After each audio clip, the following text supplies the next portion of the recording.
Basically बस देखेंगे, हिंदी का देखेंगे, इंग्लिश का देखेंगे और गणित का देखेंगे। ओके, ये 3 सब्जेक्ट का देखेंगे और इसका पार्ट 2 में अपलोड कर दूंगा, जिसमें विज्ञान और सामाजिक विज्ञान का मैं अपलोड कर दूंगा। ओके, तो चलिए हम लोग देखते हैं हिंदी का। देखिए हिंदी, प्रश्न 1 एवं 2 के सही उत्तर चुनकर लिखिए। पहला नंबर क्वेश्चन है तद्भव शब्द चुनिए। तद्भव शब्द चुनना है, तो देखिए पहला ऑप्शन है तृण, दूसरा ऑप्शन है सपना, तीसरा हस्त, चौथा गृह। तो इसमें हमारा तद्भव शब्द है ऑप्शन नंबर बी सपना। ओके, ऑप्शन नंबर बी सपना तद्भव शब्द है। फिर देखिए सेकंड नंबर क्वेश्चन, तत्सम शब्द चुनिए। पहला ऑप्शन चांद, दूसरा ऑप्शन तांबा, तीसरा ऑप्शन पोता, चौथा ऑप्शन सर्प।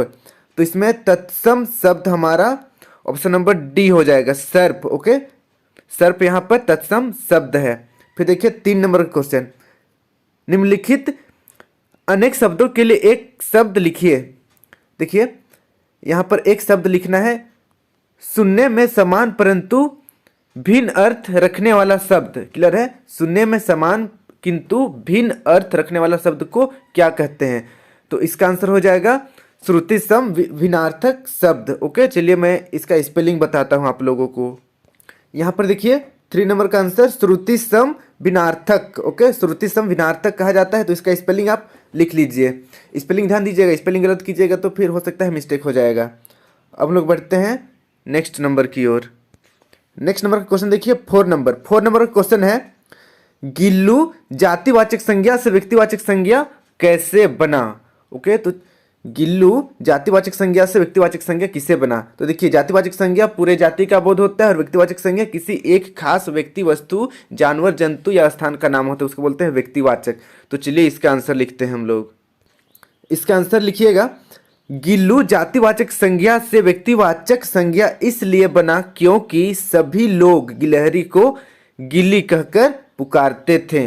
ओके, और किसी को भी आप किसी नाम से पुकारिएगा तो वह जातिवाचक से व्यक्तिवाचक हो जाता है। तो इसे नोट कर लीजिए। फिर हम लोग बढ़ेंगे नेक्स्ट नंबर की ओर।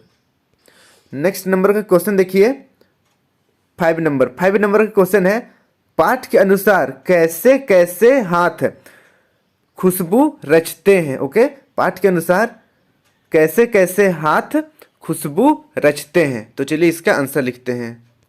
तो देखिए इसका आंसर हो जाएगा, उभरी नसों वाले हाथ, घिसे नाखूनों वाले हाथ, पीपल के पत्ते से नए नए हाथ, जूही की डाल से खुशबूदार हाथ, गंदे कटे पीटे हाथ, जख्म से फटे हुए हाथ खुशबू रचते हैं। तो इसे नोट कर लीजिए।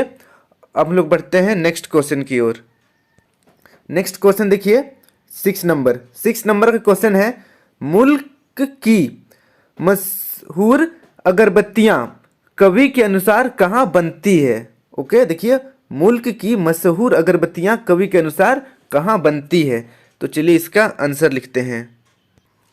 तो देखिए इसका आंसर हो जाएगा, एक बार क्वेश्चन फिर से पढ़ते हैं, मुल्क की मशहूर अगरबत्तियां कहाँ बनती है? तो इसका आंसर देखिए, मुल्क की मशहूर अगरबत्तियां अक्सर वैसे स्थानों में बनती है जहां श्रमिकों के कार्य करने की दशाएं अत्यंत निकृष्ट होती है। इसका कारण यह होता है कि प्रायः श्रमिक अत्यंत गरीब होते हैं और उनकी मजदूरी भी बहुत कम होती है। वे ऐसे गंदे बदबूदार स्थलों पर कार्य करने को विवश होते हैं। ओके, तो इसे नोट कर लीजिए। इसके बाद हम देखते हैं नेक्स्ट क्वेश्चन आंसर। अब देखिए 7 नंबर का क्वेश्चन है, इनमें से किन्हीं 4 मुहावरों के अर्थ लिखकर वाक्य बनाएं। तो देखिए कोई भी 4 लिखना है, उसका वाक्य बनाना है। पहला देखेंगे हम लोग ला टपकना, दूसरा आंख खोलना, तीसरा 9 2 11 होना और चौथा देखेंगे दिमाग खाना, ये मन में ठानना। ये यहाँ पर 5वां है, इसको नहीं बनाएंगे क्योंकि यहाँ पर बोला गया है सिर्फ 4 ही बनाना है। तो चलिए हम लोग इसका आंसर देखते हैं। देखिए 7 नंबर का आंसर सबसे पहला है लार टपकना। लार टपकना का मतलब होता है, देखिए कोई चीज देखकर या सुनकर उसे पाने के लिए ललायित होना, जिसको ललचाना कहते हैं। लार टपकना, ललायित होना। तो इसका सेंटेंस यहाँ पर वाक्य बनाया हुआ है, इसे भी आपको लिखना पड़ेगा। सामने जलेबी देखकर राजू का लार टपकने लगा। ओके, अब चलिए देखिए नीचे, आंख खुलना। तो आंख खुलना का अर्थ होता है वास्तविकता से अवगत होना या फिर जागना। क्लियर है, जागना मतलब भी हो सकता है या फिर वास्तविकता से अवगत होना। तो इसका हम लोग एक वाक्य देखते हैं, नीचे देखिए, परीक्षा में असफल होने के बाद मेरी आंखें खुल गई। ओके, तो इसे नोट कर लीजिए। फिर देखिए नीचे, 9 2 11 होना, ये तो आपको पता ही होगा, बहुत ही कॉमन सा मुहावरा है। इसका अर्थ होता है भाग जाना। तो देखिए इसका वाक्य है, पुलिस को देखकर चोर 9 2 11 हो गया। इसे भी नोट कर लीजिए। फिर देखिए नेक्स्ट, दिमाग खाना। क्लियर है, दिमाग खाना। तो इसका अर्थ हो जाएगा बेकार में बातें करके तंग करना। लोग कहते हैं ना, दिमाग मत खाओ, यहाँ से चले जाओ। जो लोग परेशान करता है उसको अक्सर ऐसे कहा जाता है। तो देखिए इसका एक वाक्य यहाँ पर मैंने लिख रखा है, उसने मेरा दिमाग खा दिया। समझ में आ रहा है ना, उसने मेरा दिमाग खा दिया, मतलब मेरा दिमाग ओरिजिनल वाला दिमाग नहीं खाया है, बस मुझे मेरे से बात करके, बेकार बेकार बात करके मुझे पका दिया है। तो चलिए इसे नोट कर लीजिए। अब हम लोग बढ़ते हैं नेक्स्ट क्वेश्चन की ओर। नेक्स्ट देखिए 8 नंबर का क्वेश्चन है, अर्थ बताएं। दुनिया की सारी गंदगी के बीच दुनिया की सारी खुशबू रचते हाथ। तो देखिए इसका अर्थ क्या है, तो चलिए इसका अर्थ लिखते हैं हम लोग। तो देखिए, दुनिया की सारी गंदगी के बीच दुनिया की सारी खुशबू रचते हाथ। तो चलिए इसका हम लोग अर्थ लिखते हैं। इसका उत्तर लिखिएगा, प्रस्तुत पंक्तियों के माध्यम से कवि कहना चाहता है कि दुनिया की सारी खुशबू बिखरने वाली अगरबत्तियों को बनाने वाले श्रमिकों के कार्य करने की दशा अत्यंत दयनीय होती है। वे तंग बस्तियों में, गंदे मोहल्लों में, बदबूदार टोले के अंदर दुनिया के लिए सुगंधित अगरबत्तियां बनाते हैं। यहाँ पर हर्षु लगेगा। ओके, सुगंधित अगरबत्तियां बनाती है। सा में हर्षु, ग अनुस्वर, ध में हर्ष ई, त, सुगंधित। तो चलिए अब हम लोग बढ़ते हैं नेक्स्ट क्वेश्चन आंसर की ओर। नेक्स्ट देखिए 9 नंबर का क्वेश्चन है, स्वच्छता के महत्व पर एक अनुच्छेद लिखिए। तो देखिए कम से कम 100 शब्द में लिखना है और 5 नंबर का है, मतलब थोड़ा ज़्यादा ही लिखना पड़ेगा। ओके ना, 5 नंबर का है तो थोड़ा ज़्यादा ही लिखना पड़ेगा, कम से कम 100 शब्द। तो चलिए इसका आंसर लिखते हैं हम लोग। तो चलिए देखिए, स्वच्छता के महत्व पर एक अनुच्छेद लिखें। उत्तर, स्वच्छता 1000 नियमित है। क्लियर है, स्वच्छता 1000 नियमित है। यदि हम स्वच्छता अपनाते हैं तो हम, हमारा परिवार और परिवेश स्वच्छ रहेगा। स्वच्छ वातावरण में ही स्वस्थ मन, मस्तिष्क, शरीर और समाज का विकास होता है। स्वच्छता के अभाव में हम विभिन्न प्रकार की बीमारियों के आगोश में आ जाते हैं एवं असमय काल कलवित हो जाते हैं। क्लियर है, काल कलवित मतलब बीमार हो जाते हैं। उसके बाद हम लोग थोड़ा 5 नंबर का है और 100 वर्ड में लिखना है, थोड़ा और लिखते हैं इसके बारे में। आगे लिखिएगा, मनुष्य स्वस्थ तब कहलाता है जब उसे कोई शारीरिक दुख या रोग नहीं रहता। जब मनुष्य की वृद्धि ठीक रहती है और उसे काफी बल और साहस रहता है, तब वह स्वस्थ कहलाता है। स्वास्थ्य जीवन की सबसे महत्वपूर्ण वस्तु है। यह सबसे बहुमूल्य खजाने से भी अधिक कीमती है। यह ऐसा इसलिए है क्योंकि स्वास्थ्य के बिना जीवन बोझ हो जाता है। किसी व्यक्ति को काफी धन रहने के लिए महल के समान गृह सेवा करने के लिए बहुत से नौकर और सबसे सुंदर भोजन और वस्त्र प्राप्त हो सकते हैं, परंतु अगर उसका स्वास्थ्य अच्छा नहीं है तो उन चीज़ों से उसे शायद ही आनंद मिलेगा। अस्वस्थ व्यक्ति के लिए जीवन में कोई आनंद नहीं है, वह बराबर उदास रहता है। ओके, मतलब हमेशा उदास रहता है। प्रकृति की किसी भी वस्तु में उसके लिए कोई आनंद नहीं रहता, इसीलिए यह ठीक ही कहा गया है कि स्वास्थ्य ही धन है। ओके, तो इतना लंबा आपको लिखना पड़ेगा। 5 नंबर का है तो थोड़ा सा लिखिए, ज़्यादा से ज़्यादा 5 मिनट ज़्यादा टाइम लगेगा। अब देखिए 10 नंबर का क्वेश्चन है, अपने मुखिया या वार्ड पार्षद के नाम पर एक चिट्ठी लिखिए। जिसमें विद्यालय में बाल संसद के गठन की चर्चा हो। और देखिए यहाँ भी लगभग 100 शब्द में लिखना है और इसका भी 5 नंबर मिलेगा। तो चलिए हम लोग इसका आंसर लिखते हैं।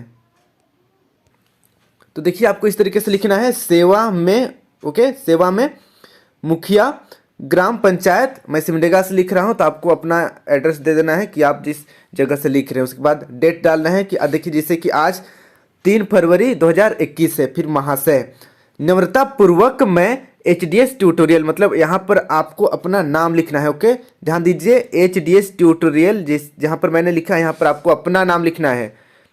आपको यह बताना चाहता हूँ कि मैं आपके पंचायत में स्थित सरस्वती शिशु विद्या मंदिर सलडेगा स्कूल का छात्र हूँ। तो यहाँ पर देखिए, यहाँ पर भी जैसे कि मैंने लिखा है सरस्वती शिशु विद्या मंदिर सलडेगा, इसके जगह पर आपको अपने विद्यालय का नाम लिखना है। ओके, फिर आगे देखिए, हम सभी विद्यार्थियों ने अपने शिक्षकों की सहायता से अपने विद्यालय में बाल संसद का गठन किया है। बाल संसद विद्यालय में आयोजित होने वाले कार्यक्रमों का नेतृत्व करता है।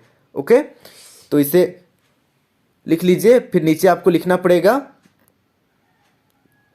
धन्यवाद आपका विश्वासी। फिर HDS ट्यूटोरियल, आपको यहाँ पर अपना नाम लिखना पड़ेगा, फिर अपना स्कूल का नाम लिखना पड़ेगा, क्योंकि आप स्कूल के तरफ से लिख रहे हो ना, स्कूल के तरफ से आप मुखिया के पास लेटर लिख रहे हो, इसलिए आपको यहाँ पर अपना एड्रेस ना देकर आपका स्कूल का एड्रेस देना पड़ेगा।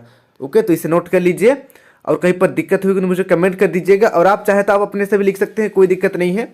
अब हम लोग बढ़ते हैं नेक्स्ट नंबर की ओर। इस तरीके से हिंदी का तो कंप्लीट हो चुका है। अब हम लोग बढ़ते हैं इंग्लिश की ओर। ओके, इंग्लिश सब्जेक्ट की ओर। तो देखिए English 11 number, read these lines and answer the question that follow. पढ़ना है, यहाँ पर कुछ लाइन लिखा हुआ है और आंसर देना है। तो चलिए हम लोग पढ़ते हैं। Alone she cuts the binds the grain and sing a melancholy strain. Oh, listen, for a well profound is overflowing with the sound. Okay, with the sound. तो यहाँ पर लाइन है, इसका हम लोग क्वेश्चन देखते हैं। देखिए, what does well profound mean.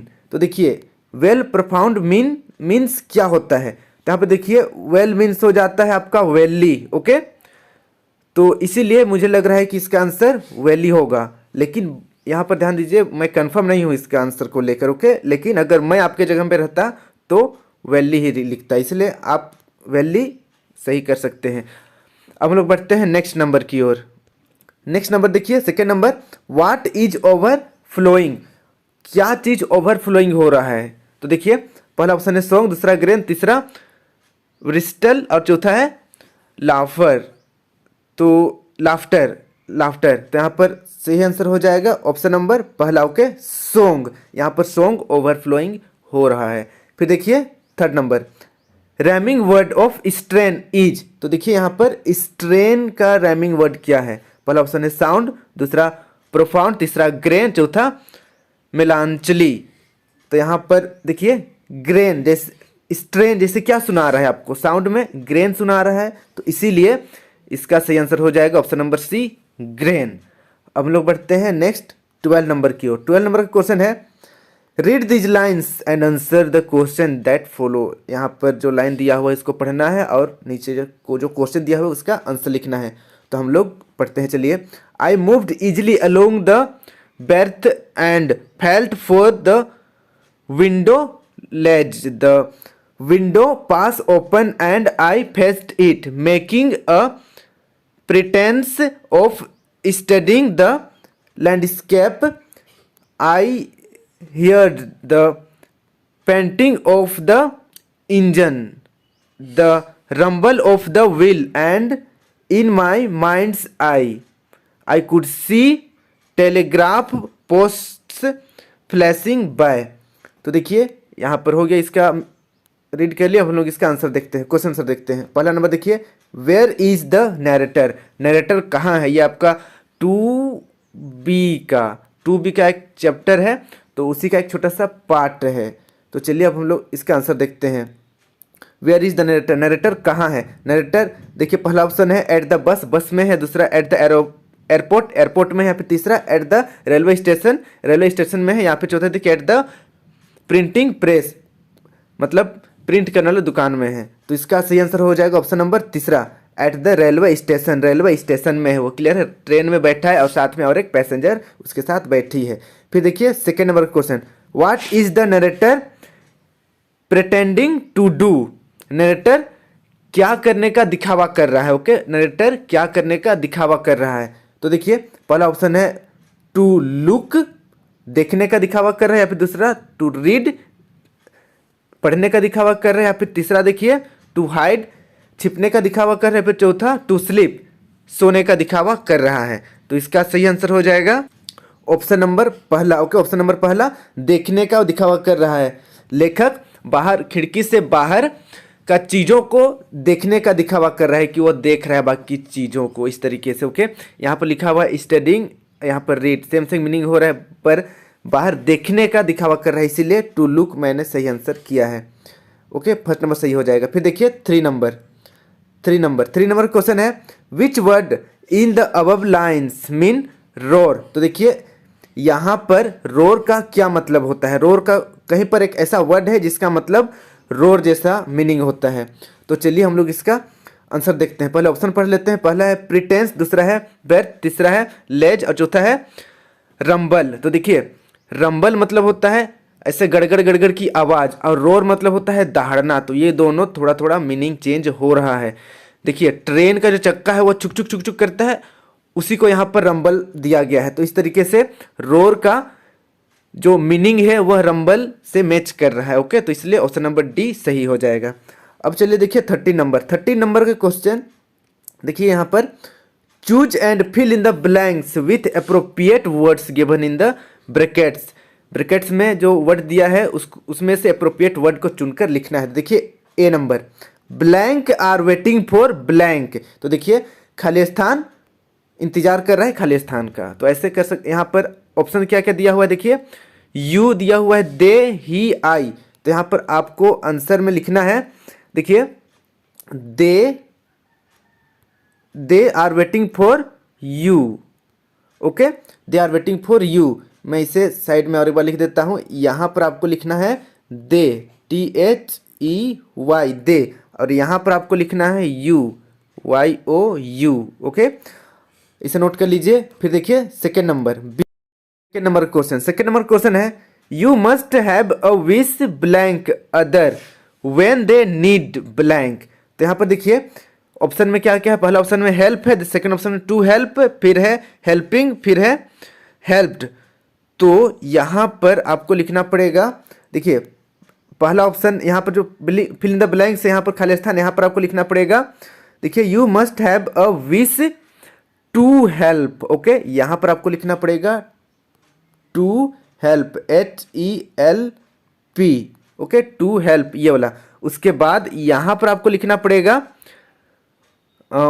Other when they need help. तो यहाँ पर हेल्प को यहाँ पर लिखना पड़ेगा। ओके, चलिए मैं यहाँ पर फिर से एक बार बना देता हूँ। यहाँ पर आपको लिखना पड़ेगा हेल्प, HELP।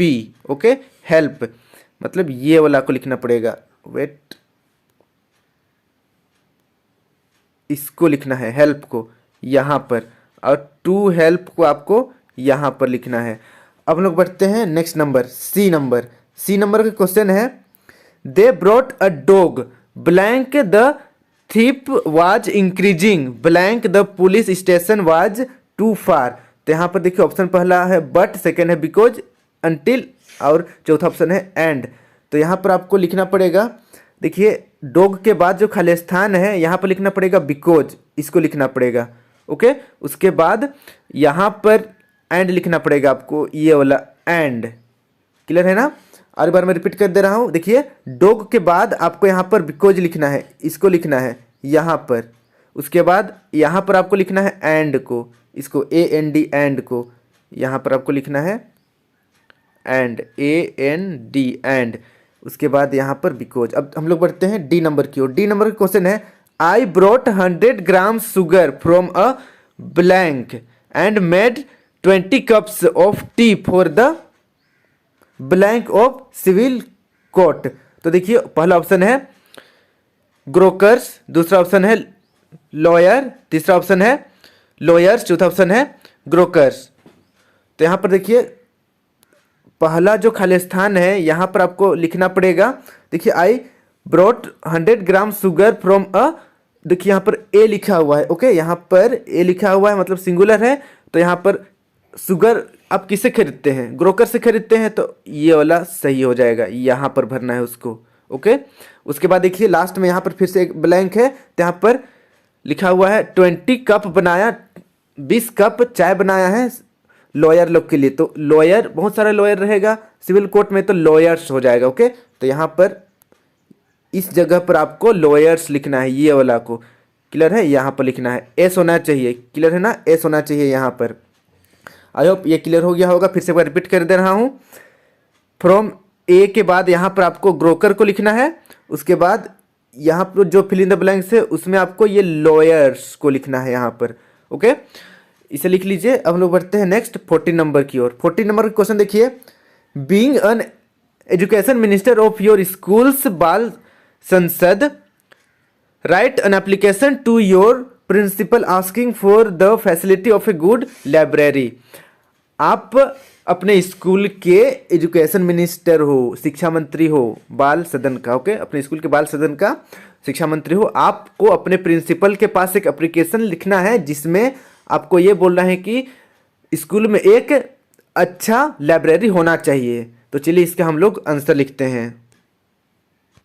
तो देखिए एप्लीकेशन इस तरीके से लिखना है आपको। यहाँ पर सबसे पहले टू देना है, टू द प्रिंसिपल, फिर यहाँ पर HDS ट्यूटोरियल यूट्यूब चैनल, मैंने HDS ट्यूटोरियल यूट्यूब चैनल लिखा है। आपको यहाँ पर अपना स्कूल का नाम लिखना है, ओके, ध्यान से सुनिए और एक बार। यहाँ पर आपको अपना स्कूल का नाम लिखना है। जैसे कि आप अगर कॉन्वेंट से है तो यहाँ पर कॉन्वेंट, फिर जहाँ पर है उसका नाम, क्लियर है। और अगर आप सेंट मैरिज से हैं तो यहाँ पर आपको Saint Mary's Gumla, Saint Mary's Bokaro, इस तरीके से यहाँ पर लिखना है। फिर आगे देखिए, आगे तो कहीं पर चेंज नहीं करना है। Subject application for a good library, इसको लिखना है। उसके बाद सर, अगर आपका प्रिंसिपल सर है तो सर लिखना है, अगर आपका जो प्रिंसिपल है वो मैम है तो फिर यहाँ पर मैडम लिखना पड़ेगा, पर चलेगा, कोई दिक्कत नहीं है, सर लिखिएगा तो भी चल जाएगा। अब देखिए, with due respect I beg to say that there is no good library, यहाँ पर मिस्टेक हो गया, यहाँ पर नो लगाना पड़ेगा, NO। यहाँ से फिर से एक बार ध्यान दीजिए, मिस्टेक हो गया है मेरे से। I beg to say that there is no good library in our school, यहाँ पर नो लिखना पड़ेगा आप लोगों को, नहीं तो फिर यहाँ पर थोड़ा सा मिस्टेक हो जाएगा। यहाँ पर आपको नो लिखना पड़ेगा, okay.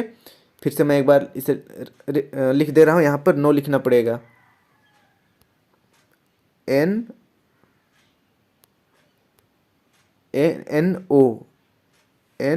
There is no good library in our school. If you arrange a good library then it will be very helpful for all students.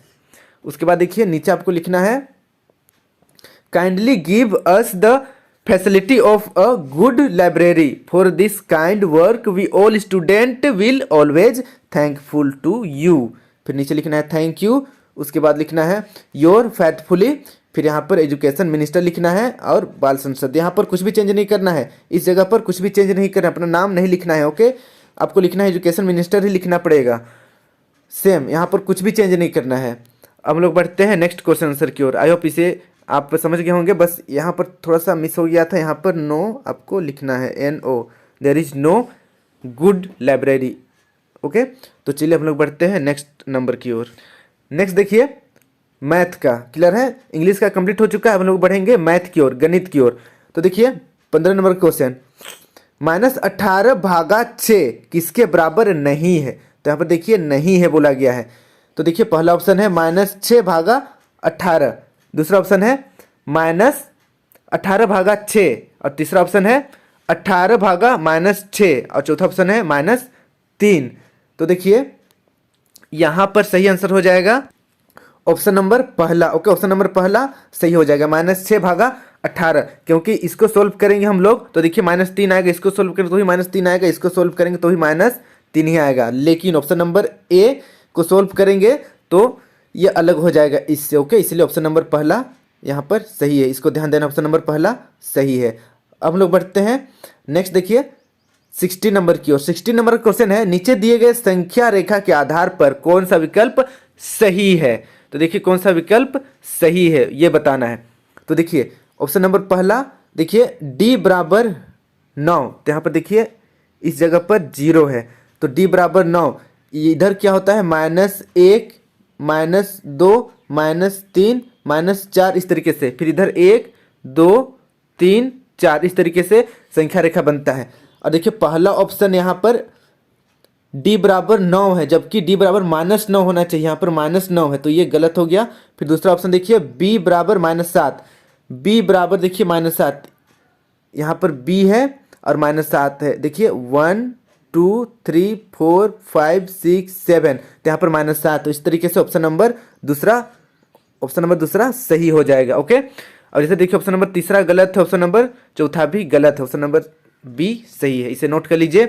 अब हम लोग बढ़ते हैं नेक्स्ट नंबर की ओर। नेक्स्ट नंबर देखिए 17 नंबर। 17 नंबर क्वेश्चन है, पूर्णांक किसके अंतर्गत संवृत्त नहीं है। पूर्णांक किसके अंतर्गत संवृत्त नहीं है। तो देखिए पहला ऑप्शन है भाग, दूसरा गुना, तीसरा जोड़, चौथा घटाव।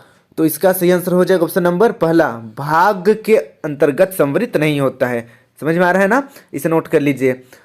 अब हम लोग बढ़ेंगे 80 नंबर की ओर। 80 नंबर का क्वेश्चन है, देखिए -1 प्लस -1 किसके बराबर है। तो देखिए -1 जोड़ -1, इसको हल करेंगे तो कितना हो जाएगा -2। ओके ना, -2, तो -2 इसका सही आंसर है। देखते हैं ऑप्शन, पहला ऑप्शन है +1 गलत है, दूसरा -1 ये भी गलत है, तीसरा C 0 ये भी गलत है, चौथा इनमें से कोई नहीं। देखिए इनमें से कोई नहीं, ये सही होगा क्योंकि -2 आंसर होना चाहिए, लेकिन -2 कहीं पर भी नहीं लिखा हुआ, इसलिए ऑप्शन नंबर डी सही हो जाएगा।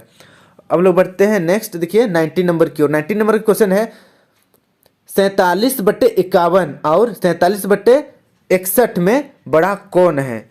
तो इसमें बड़ा है, देखिए 47/51 ये बड़ा है, तो आपको बस इतना लिखना है नीचे 47/51 बड़ा है, खत्म कहानी। ओके, इतना लिखकर छोड़ दीजिएगा, बड़ा है।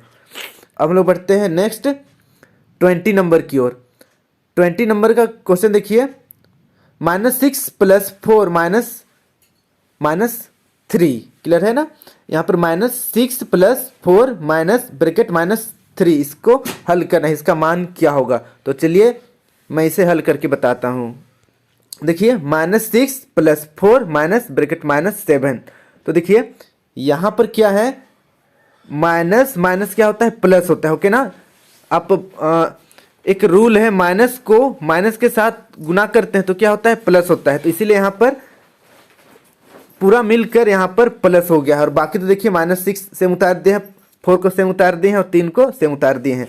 उसके बाद देखिए यहाँ पर 4 और 3 को प्लस करेंगे, क्योंकि दोनों में प्लस है, तो टोटल 7 हो जाएगा, 7 होगा। उसके बाद देखिए -6 को यहाँ पर सेम उतार देना है। उसके बाद देखिए यहाँ पर माइनस करेंगे, माइनस प्लस है इसीलिए माइनस करेंगे। एक्चुअल में किसी भी एक में माइनस रहता है हम लोग माइनस करते हैं, 7 -6 रहता तो भी एक ही होगा, और अगर यहाँ पर देखिए -6 + 7 है तो भी इसको माइनस ही करेंगे। और देखते हैं दोनों में से बड़ा कौन है, 7 है, 7 में प्लस है, इसलिए यहाँ पर एक में यहाँ पर प्लस है लेकिन छिपा हुआ है। इस तरीके से ऑप्शन नंबर, मतलब ऑप्शन क्या बोल रहे हैं मैं भी, आंसर पहला या फिर इसका आंसर 1 हो जाएगा। ओके, आंसर को नोट कर लीजिए, इसका आंसर 1 हो जाएगा। अब हम लोग बढ़ते हैं नेक्स्ट नंबर की ओर।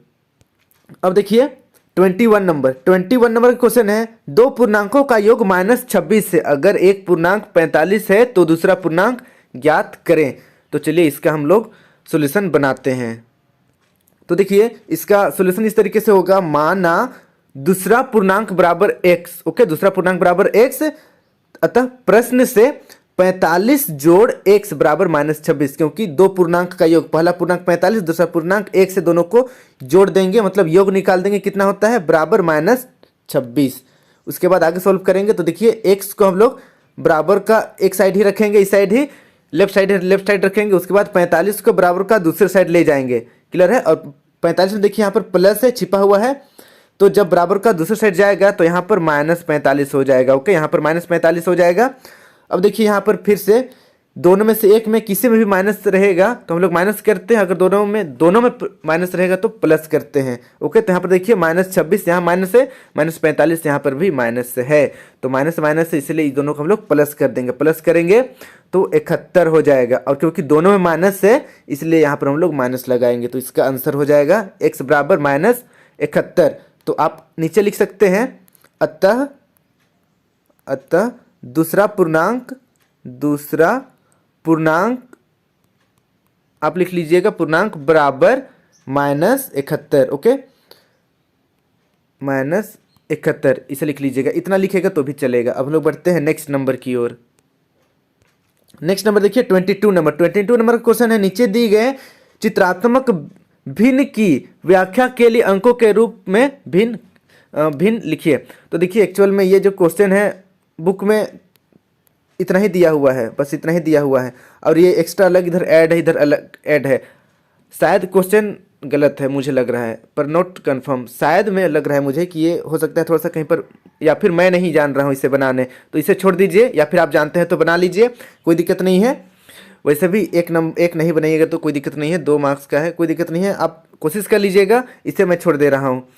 अब नीचे देखिए 23 नंबर, हल कीजिए। यहाँ पर 2 पूर्णांक 1/5 जोड़ 1/11 भागा 2 पूर्णांक 1/5 भागा 1/11, इसको हम लोग हल करते हैं। देखिए 5 नंबर का है, अब हम लोग इसका हल की ओर बढ़ते हैं। तो देखिए यहाँ पर क्वेश्चन है हमारा 2 पूर्णांक 1/5 जोड़ 1/11 भागा 2 पूर्णांक 1/5 भागा 1/11। तो सबसे पहले यहाँ पर हम लोग इसको सोल्व करेंगे, जो पूर्णांक में है उसको। यहाँ पर देखिए 2 को 5 के साथ गुना करेंगे और 1 जोड़ देंगे। तो चलिए इसको हम लोग सोल्व करते हैं। देखिए वेट, अब ठीक है, यहाँ पर देखिए 5 दूना 10 और 11, तो यहाँ पर 11/5 हो जाएगा। उसके बाद इसको सेम यहाँ पर उतार देंगे, फिर भागा है यहाँ पर बीच में तो भागा लगा देंगे। उसके बाद 5 दूनी 10 और 11, तो 11/5 यहाँ पर हो जाएगा, फिर भागा है यहाँ पर भागा हो जाएगा, फिर 1/11 इसे नोट कर लीजिए। फिर नीचे देखिए अगला स्टेप में हम लोग ऊपर का भिन्न का जोड़ है तो भिन्न का जोड़ करेंगे, और नीचे यहाँ पर देखिए भिन्न का भाग है तो भिन्न का भाग करेंगे, और बीच में यहाँ पर बटा है तो बटा भी हम लोग लगाएंगे। यहाँ पर सबसे पहले बटा लगा दिए। उसके बाद देखिए भिन्न का जोड़ में क्या करते हैं, 5 और 11 का एलसीएम निकालेंगे, तो एलसीएम यहाँ पर 55 होगा, लिख दिया 55। उसके बाद देखिए 5 का पढ़ा बोलेंगे क्या बार में 55 आएगा, 11 बार में 55 आएगा, तो 11 को ऊपर वाले 11 के साथ गुना, ठीक है, 11 गुना 11, फिर यहाँ पर प्लस, क्योंकि यहाँ पर प्लस है, फिर यहाँ पर 11 है, 11 का पढ़ा बोलेंगे तो 5 बार में 55 आएगा, इसलिए 5 को 1 से गुना कर देंगे। उसके बाद नीचे यहाँ पर देखिए भागा है, तो यहाँ पर 11/5 सेम लिखेंगे, और यहाँ पर जो भाग है उसको गुना में बदल देंगे, और जब भाग को गुना में बदलते हैं तो यहाँ पर देखिए अगला वाला अंश का हर का अंश बन जाता है, उल्टा हो जाता है, 1/11 है तो 11/1 हो जाएगा। उसके बाद नीचे अगला स्टेप में हम लोग देखेंगे, इसको सोल्व करेंगे, तो देखिए हमारे पास आ जाएगा 21 + 5, 11 गुना करेंगे तो 21 हो जाएगा, और 5 का 5। उसके बाद देखिए नीचे 55 है, 55 लिखा हुआ है, फिर यहाँ पर देखिए भागा है तो भागा, उसके बाद 11 को 11 के साथ गुना करेंगे तो 121 होगा, और 5 को 1 के साथ गुना करेंगे तो 5 हो जाएगा। उसके बाद यहाँ पर देखिए 21 को 5 के साथ जोड़ेंगे तो 126 हो जाएगा, 121 को 5 के साथ जोड़ेंगे तो 126 हो जाएगा। फिर नीचे 55 है, देखिए यहाँ पर 55, फिर भाग है, बटा मतलब भाग होता है, तो बटा को हम भाग में बदल दिए हैं। ओके, बस चेंज कर दिए हैं, भागा और बटा में कोई अंतर नहीं है, तो यहाँ पर मैंने उसे भाग लिख दिया। उसके बाद देखिए 21/5 21/5, फिर उसके बाद यहाँ पर भाग को फिर से गुना में बदलेंगे तो ये वाला पलट जाएगा, 21 ऊपर है तो नीचे आ जाएगा, और 5 नीचे है तो ऊपर हो जाएगा। उसके बाद यहाँ पर 5 का 5 पर, और 11 मतलब 5 का 5 11 आकर ये कट जाएगा। उसके बाद देखिए ऊपर 126 और 1 गुना हो जाएगा, और नीचे 11 और 121, 11 121 को गुना करेंगे, तो इस तरीके से गुना करने के बाद हमारे पास आएगा 126/1131। तो ये हो गया हमारा आंसर, इसे नोट कर लीजिए। फिर हम देखते हैं अब नेक्स्ट क्वेश्चन देखिए 24 नंबर क्वेश्चन है, एक हवाई जहाज समुद्र तल से 1900 मीटर ऊपर उड़ रहा है। मान के चलिए समुद्र तल है, यहाँ से ऊपर एक हवाई जहाज उड़ रहा है जो 1900 मीटर ऊंचा है। उसके बाद देखिए ठीक उसी समय एक पनडुब्बी समुद्र तल से नीचे, ये समुद्र तल है तो उससे नीचे एक पनडुब्बी है जो लगभग देखिए 600 मीटर नीचे है। हवाई जहाज और पनडुब्बी के बीच का अंतर ज्ञात करें। तो देखिए हवाई जहाज और पनडुब्बी के बीच में कितना अंतर है, कितना दूरी है, उसे ज्ञात करना है। तो चलिए इसका हम लोग आंसर बनाते हैं, सॉल्यूशन करते हैं। तो देखिए इसका आंसर कुछ इस तरीके से है। देखिए इसको पूरा लिखना पड़ेगा, ये 5 नंबर का क्वेश्चन है, 5 नंबर का है, 5 नंबर मिलेगा, पूरा बनाइएगा। देखिए समुद्र तल से हवाई जहाज की दूरी 1900 मीटर, फिर देखिए समुद्र तल से पनडुब्बी की स्थिति 600 मीटर। ओके, चूंकि यहाँ पर बिंदु लगेगा, चूंकि पनडुब्बी समुद्र तल से नीचे है अतः दूरी ऋणात्मक होगा, अतः पनडुब्बी की स्थिति -600 मीटर। ओके, यहाँ पर ध्यान देना है, माइनस है यहाँ पर, -600 मीटर। अब देखिए हवाई जहाज एवं पनडुब्बी के बीच का अंतर, तो अंतर मतलब क्या होता है, माइनस होता है, अंतर मतलब घटा होता है, माइनस होता है। तो यहाँ पर लिखेंगे दोनों का बीच का अंतर 1900 मीटर माइनस 600। ओके, 1900 माइनस 600 यहाँ पर। उसके बाद देखिए माइनस माइनस क्या होता है, माइनस माइनस प्लस होता है, तो यहाँ पर प्लस हो जाएगा, प्लस हो जाएगा। तो दोनों को हम लोग प्लस कर देंगे तो 2500 आ जाएगा। इस तरीके से 2500 हमारा आंसर है, 2500 मीटर। इसे नोट कर लीजिए आप। तो इस तरीके से हमारा मैथ भी कंप्लीट हो गया। ओके, अब साइंस और सोशल साइंस का हम लोग नेक्स्ट वीडियो में देखेंगे। आई होप आपको वीडियो पसंद आया होगा, और वीडियो अच्छी लगी तो वीडियो को लाइक कर दीजिए। और अभी तक आप मेरे चैनल को HDS ट्यूटोरियल को सब्सक्राइब नहीं किए हैं तो सब्सक्राइब कर लीजिए, और बेल आइकन को भी प्रेस कर दीजिए, ताकि जब भी मैं नया वीडियो अपलोड करूँ आप तक नोटिफिकेशन चली जाए। और नोटिफिकेशन बेल ऑन करना बहुत इंपॉर्टेंट है, क्योंकि जब भी मैं वीडियो अपलोड करता हूं उसके बाद आप लोग कमेंट करते हैं कि सर वीडियो अपलोड कर दीजिए, कर दीजिए। बेल आइकन ऑन रहेगा तो नोटिफिकेशन आपको मिल जाएगा, आपको कहीं जाने की जरूरत नहीं पड़ेगा, आपका फ़ोन में मैसेज चल जाएगा कि वीडियो अपलोड हो चुका है। इसलिए बेल आइकन ऑन करने के लिए कहा जाता है। तो बेल आइकन ऑन रखिए, और वीडियो को अपने दोस्तों के साथ जरूर शेयर कीजिए, ताकि उन्हें भी इस वीडियो का लाभ हो सके। तो चलिए वीडियो को इतना ही। Thank you for watching my video. Have a good day.